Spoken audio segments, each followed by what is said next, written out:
ஸ்ரீவித்யா என்னும் படிப்பு கடவுள்.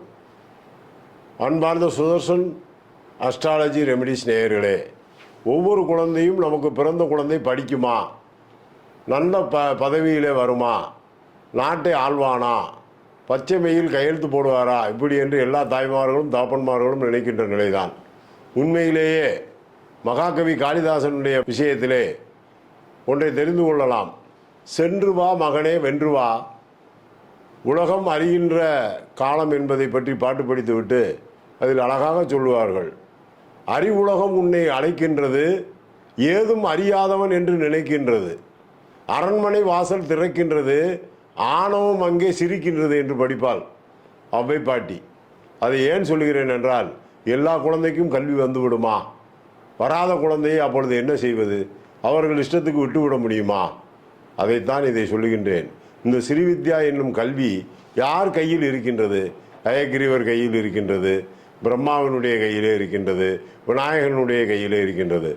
ஆனால் பாலமுருகன் என்னும் ஒரு கடவுளுடைய தத்துவத்திலே தான் மிக அருமையாக படிக்க வைக்க முடியும். உண்மையிலேயே ஒன்றை தெரிந்து கொள்ளுங்கள். முருகன் எது, சுப்பிரமணியர் எது, சண்முகர் என்னும் எது என்று தெரியாமல் இன்னும் சாமி ஒன்று கும்பிட்டு கொண்டிருக்கின்றோம். 2 கையும் வைத்து ஒரு குழந்தையான உருவத்தில் நின்றால் பாலமுருகன், 4 கையும் வள்ளி தேவசேனாவுடன் இருந்தால் சுப்பிரமணியர், 6 முகமும் 12 கையும் வைத்திருந்தால் சண்முகர். இதை தெரிந்து கொண்டுதான் வணங்க வேண்டும். எதிரிக்கு சண்முகர், கல்யாணத்திற்கு சுப்பிரமணியர், படிப்புக்கு பாலமுருகன். அப்படிப்பட்ட பாலமுருகனை நீங்கள் வழிபாடு செய்ய வேண்டும்.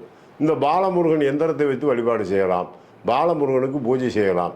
பாலமுருகன் கோயில் எங்கு இருக்கின்றது என்பதை நீங்கள் நன்றாக தெரிந்து கொண்டு செய்யுங்கள்.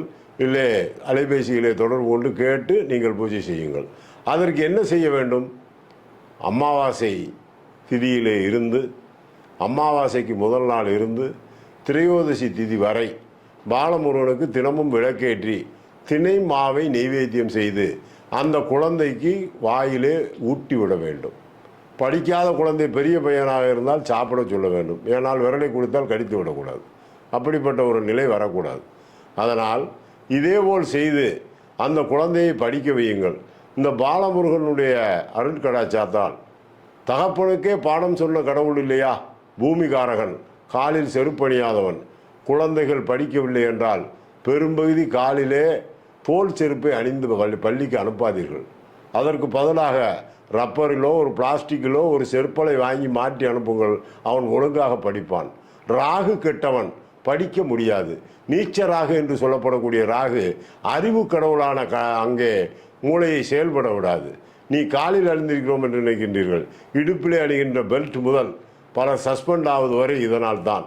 அதனால் சொல்லுகின்றேன், பாலமுருகன் என்னும் அழகான கடவுளை வணங்கி உங்கள் குழந்தைக்கு கண்டிப்பாக சரபண பவ என்கின்ற மந்திரத்தை சொல்லிக் கொடுத்து அந்த 5 எழுத்து மந்திரம் உங்கள் குழந்தையை காப்பாற்றும் என்று கேட்டு ஸ்ரீவித்யாவாக, கல்வியின் கலைமகளாக, கல்லும் கவிபாடும் என்ற தத்துவத்தின் அடிப்படையிலே மேலே சொல்லப்படுகின்றது. செய்து பலன் பெறுங்கள்.